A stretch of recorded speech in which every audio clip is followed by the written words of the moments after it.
Pharaoh wouldn't let the people go.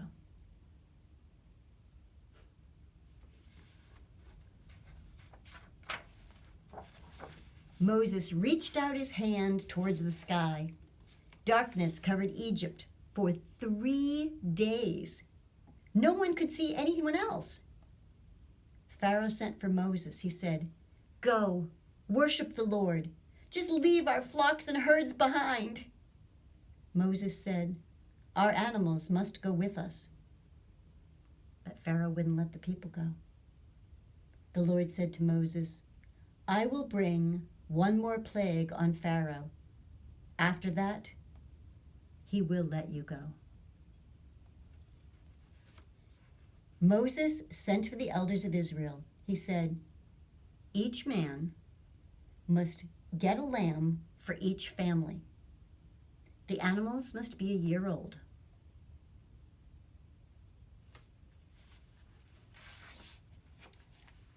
Kill the lambs when the sun goes down.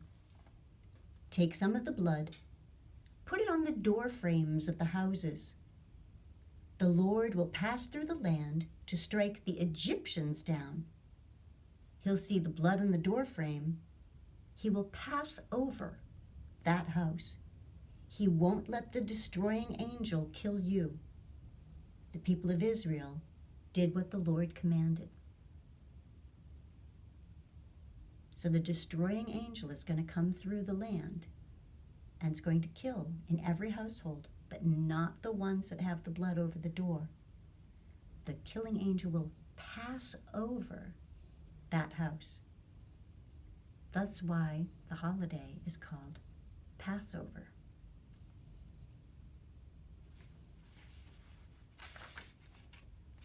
At midnight, the Lord struck down every oldest son in Egypt. There was loud crying because someone had died in every home. During the night, Pharaoh sent for Moses. He said, "Get out of here. Leave my people. Take your flocks and herds. Go." Egyptians begged the people to hurry. "If you don't," they said, "we'll all die." The Israelites went out of Egypt. There were about 600,000 men. The women and children went with them. The day the Lord went ahead of them in a pillar of cloud.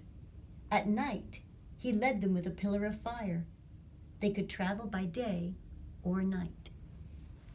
And as the story goes, they had to leave in such a hurry that their bread didn't have time to rise, which is why they had unleavened bread, and that's why matzah is eaten during Passover.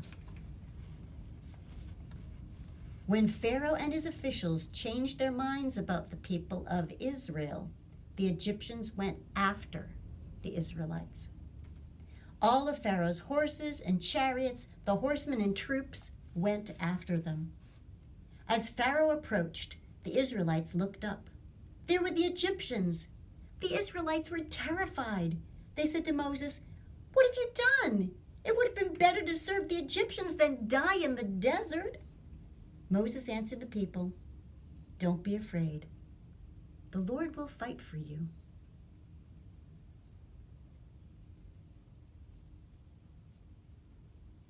So here's all the Israelites.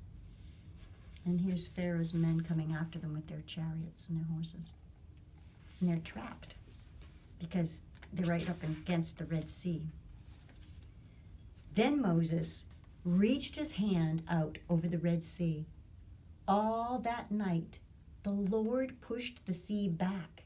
He turned the sea into dry land. The people went through the sea on the ground. There was a wall of water to the right and to their left. They were just able to walk right through where the ocean had been.